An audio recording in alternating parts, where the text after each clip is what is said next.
All right, strap in because today we are diving deep, deep into the world of social engineering. Buckle up.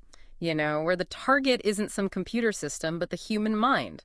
Absolutely. And based on what you sent over, it looks like you're ready to uncover some seriously sneaky tactics. Forget hacking computers. This is about hacking you. Yeah, you know what's so fascinating about social engineering? It really zeroes in on those very qualities that we value: trust, helpfulness, even our respect for authority, and kind of twists them into vulnerabilities. Yeah, it's like weaponizing our better nature. Yeah. And Ian Mann's book, Hacking the Human, is full of these real-life stories that'll make you really think twice about, casual Friday at the office, like take the new employee gambit. Oh, a classic. Right. Picture this. A chipper new hire, they stroll in, all smiles and just eagerness to learn. Can you show me the ropes? Exactly. And they exploit that universal instinct to kind of guide a newbie, especially when they seem harmless. And before you know it, Oh, yeah. they've charmed their way into, confidential files, passwords, kind of the keys to the kingdom, Yep.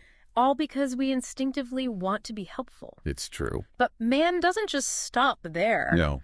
He describes an actual bank heist. And I'm not talking, masks and exploding dye packs. Right. This is different. This is where it gets really unsettling because it reveals how deeply these social engineers understand not just, technology, but human behavior within a system. They see those little cracks in our routines, those assumptions we make. They're looking for those exploits. Exactly. So in this heist, they didn't need any brute force. It was just, carefully crafted phone calls, maybe a forged document or two, and boom, they've manipulated their way past security, past receptionists, right into, the bank's inner sanctum. It's incredible. And it highlights, a chilling truth, really. Oftentimes, the weakest link in any system It's not the tech. isn't a password. Yeah. It's us. Yeah. That human firewall is full of, exploitable gaps. Okay, but this one takes the cake. Okay. This is the unlimited free alcohol experiment. Oh. This one hits close to home, I think, for a lot of us, even for, tech-savvy folks, Yeah. because we all have our weaknesses. Yeah. This is a stark reminder that those desires, especially for a good deal, A good deal. can override logic, even when we should know better. Even when we should know better. So Mann sets this up at a cybersecurity conference of all places. Oh, no. Imagine that. A sign. Unlimited free drinks. Dangerous. But here's the catch. To get your hands on that ice-cold beverage, you have to fill out a quick survey. Okay. Sounds innocent enough, right? Right. Except this survey wasn't about your favorite brand of chips. It was asking for, personal details, the kind of stuff that hackers just drool over. Oh, wow.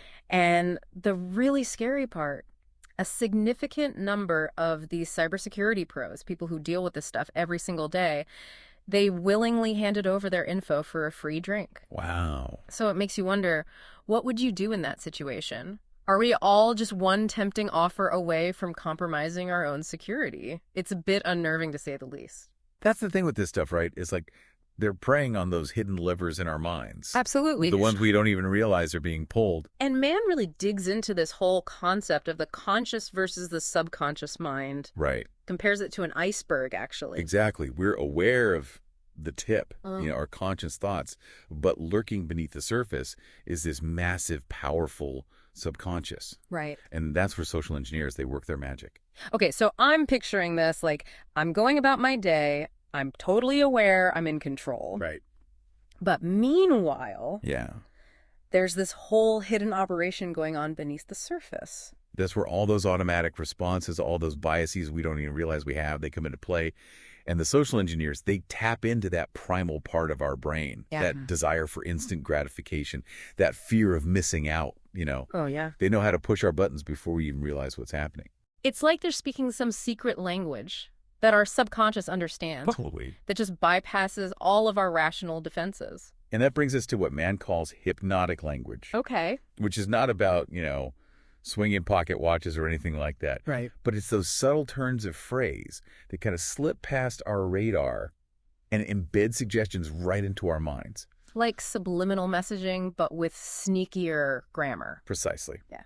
Mann gives this great example about salespeople who use phrases like, you can see, or you might notice. Okay. And it seems innocuous, right? Yeah. But those seemingly throwaway words, They actually engage your imagination, making the suggestion that much more persuasive. Wait, so even if I know about this trick, my subconscious could still fall for it? That's the thing. Awareness, it isn't always a shield. Our subconscious minds are constantly processing information. And so those subtle cues, even when we consciously recognize them, they can still trigger these responses we don't intend. It's like a reflex. Okay, this is getting a little too matrixy for me. Yeah. So if language can be weaponized like this, what about other forms of nonverbal communication? Like, is mind reading a real thing, or is that just Hollywood fiction? Well, while they can't actually read minds, thank goodness. Okay, good. Skilled social engineers, they are incredible observers of human behavior. Right. They've really honed their senses to pick up on those tiny tells, those micro expressions that might betray our true thoughts and feelings. So they're like human lie detectors scanning for those little giveaways? In a sense, yeah.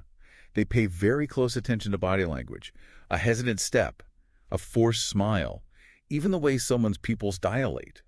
They listen for inconsistencies in your tone of voice. A slight tremor that might signal doubt or deception. And then they use all that information to tailor their approach. Exactly. To exploit those vulnerabilities. Exactly. Building rapport is key for social engineers. So they'll use these insights to establish trust, often by mirroring your behavior or subtly complimenting you. It's all about creating that connection, making you feel understood. Right. Also, they can lower your defenses and achieve their goals. This is really making me rethink every interaction I've ever had. Right. It feels like we're walking this tightrope between paranoia and blissful ignorance. I think the key is finding that balance, which is where Mann's insights become so valuable. Because by understanding these tactics, we're not becoming, cynics about the world. We're becoming informed citizens of our own minds. Right. We're arming ourselves with knowledge, which, as they say, is power. Right. Because knowledge can help us build up our defenses. Exactly. Right. We can't just sit here and feel vulnerable to this. So how do we actually do that? How do we go from feeling vulnerable to actually building up, a human firewall that can withstand these master manipulators? Well, it's not about becoming, impervious to influence, because we're all human, right? Right. But Mann argues that a strong defense really has two key components. Okay. Systemic strength and what he calls personnel strength. So it's kind of like, building a house. Yeah. You need those solid foundations. Right. But you also need vigilant residents. So it's not enough to just have strong passwords and security protocols in place. Right. If the people using them are easily tricked. Exactly. So systemic strength means those safeguards are in place, clear procedures for handling sensitive data, verifying requests, reporting anything fishy. Right. So imagine someone calls claiming to be from IT, needs your password. Oh, yeah. A strong system would have a way to independently confirm that request. Right. Don't just hand over the keys to the kingdom because someone sounds official. Exactly. But even with those safeguards in place, there are always going to be, cracks in the system. Sure. Moments where it comes down to individual judgment. Right. That's where the personnel strength comes in. Precisely. And this is about, training ourselves to think like a social engineer, almost, to spot those red flags before we're, knee-deep in a scam. Right. And a man talks about this idea of red teaming, which sounds very intense. Yeah, it's like a SWAT team, but for your brain. Kind of. But it's really about simulating attacks. Okay.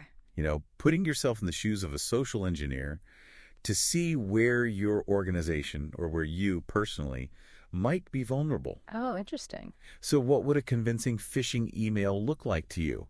What kind of urgent plea would make you drop your guard? It's like a fire drill for your mind. Exactly. The more you practice recognizing these manipulative tactics, Right. the faster you'll be at spotting them in the wild.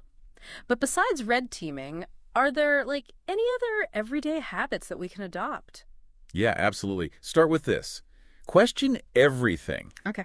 Especially requests that seem urgent or ones that play on your emotions. Don't be afraid to be a little skeptical, to verify identities, double check those email addresses, and never, ever give out sensitive information just because someone with a fancy title is asking for it. Right. It's like that old saying, trust but verify. Exactly. But our gut instincts can be surprisingly accurate, too. Oh, yeah. How many times have you had that feeling something's just not right here, Right. but I'm just going to ignore it? That's your subconscious waving a giant red flag. It. Learning to listen to that intuition is huge. We spent this whole time talking about how our subconscious minds can be manipulated. Right. But it can also be our greatest ally in this fight. It's about finding that balance. Yes. Being aware of the threats, equipping ourselves with the knowledge, but then also trusting our instincts. I love that. It's kind of empowering, actually. Yeah. It's like we're not just passive targets here. We have agency. We do. We really do. Yeah. And I think that's what makes this whole topic so fascinating. It's not just about, technology or security protocols. It's really about understanding the human condition. Right. How we're wired, how we interact, and how to navigate a world where information and misinformation is weaponized. It's a wild world out there. You've definitely given us a lot to think about.